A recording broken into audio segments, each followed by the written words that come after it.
Diploma civil engineering, जिसके बारे में लोग बहुत सारे क्वेश्चन कर रहे हैं कि डिप्लोमा सिविल इंजीनियरिंग का स्कोप क्या है।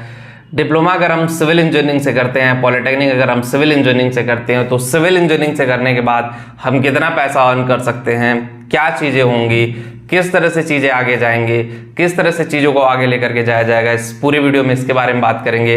और पहली बार चैनल पे नए आए तो चैनल सब्सक्राइब करें, बेल आइकन को जरूर हिट करें ताकि हर वीडियो की नोटिफिकेशन आप लोगों को मिलती रहे।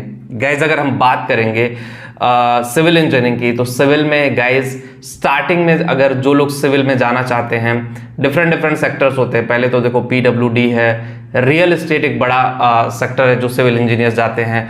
कुछ लोग हैं जो प्लांट बेस्ड जॉब है उसमें भी जाते हैं कॉन्ट्रैक्ट बेसिस पे। सो सिविल इंजीनियरिंग का मेन है कंस्ट्रक्शन का वर्क है, सिविल मतलब कंस्ट्रक्शन ही है। तो कंस्ट्रक्शन में पैसा कितना मिलता है, सैलरी कितनी होती है, वो सारी चीज़ें मैं आपको क्लियर करूंगा। सबसे पहले डिप्लोमा अगर आप करते हो सिविल इंजीनियरिंग से, तो सिविल के बाद डायरेक्टली आपकी जॉब नहीं लगती है, उसको मैं जॉब नहीं बोलता। जब आप 1 साल जाते हो सिविल इंजीनियरिंग के बाद, बहुत सारे लोग 2-2 साल 3-3 साल या 1 साल तो मिनिमम मैं मानता हूं कि सिविल इंजीनियर अप्रेंटिस करते हैं। किसी भी सीनियर इंजीनियर के गाइडेंस में आपको 1 ईयर का अप्रेंटिस करना मैंडेटरी है। अगर आप 1 ईयर का अप्रेंटिस करते हो तो कहीं ना कहीं वहां से आपको बहुत सारा बेनिफिट होता है। तो 1 साल का अप्रेंटिस आपके लिए मैंडेटरी है कि भाई 1 साल का अप्रेंटिस आप कर रहे हो सिविल इंजीनियरिंग के बाद। और अप्रेंटिस करने के बाद फिर आपके लिए और भी अपॉर्चुनिटी है। अगर आप अप्रेंटिस कर रहे हो सिविल इंजीनियरिंग के बाद, उसके बाद वहाँ पे जो आपकी सैलरी होती है वो मिनिमम 15,000 रुपये होती है। मिनिमम सैलरी की मैं बात कर रहा हूँ, सही जगह पे हो गए मिनिमम 15,000 है। बहुत सारी कंपनियां हैं जो 25,000 तक से 30,000 तक भी वेरी कर रही हैं। सो मिनिमम 15,000 से आपकी स्टार्टिंग सैलरी होगी।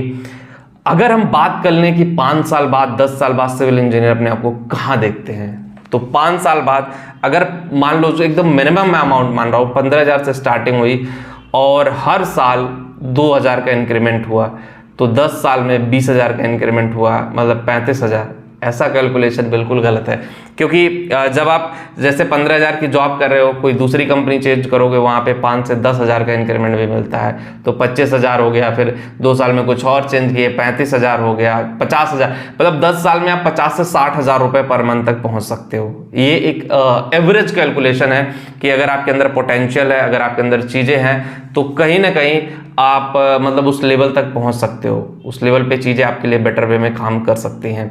सो सिविल इंजीनियरिंग में पैसा बहुत है। अभी सिविल की मार्केट बहुत बेटर भी हो चुकी है। पहले 4-5 साल जैसे थे या 7 साल मार्केट बहुत खराब थी, लेकिन अभी सिविल की मार्केट करंट टाइम में आप मेरे से पूछोगे तो बहुत बेटर है।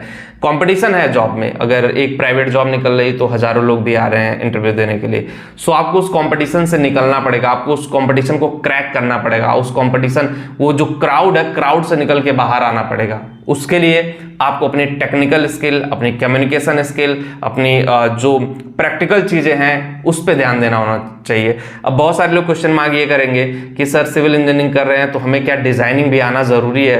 देखो, डिजाइन आपको आना जरूरी है, चाहे आप डिजाइनिंग में जाओ या ना जाओ, सिविल इंजीनियर को डिजाइनिंग मैंडेटरी है। क्योंकि अगर आपको डिजाइनिंग नहीं आएगा तो आप आइडिया नहीं लगा पाओगे कौन सा पिलर कहाँ गड़ेगा, कौन सी चीज़ कहाँ पे जाएगी, क्या चीज़ हमारे लिए बेटर होगी, वो आइडिया लगाना आपके लिए बहुत मुश्किल हो जाएगा।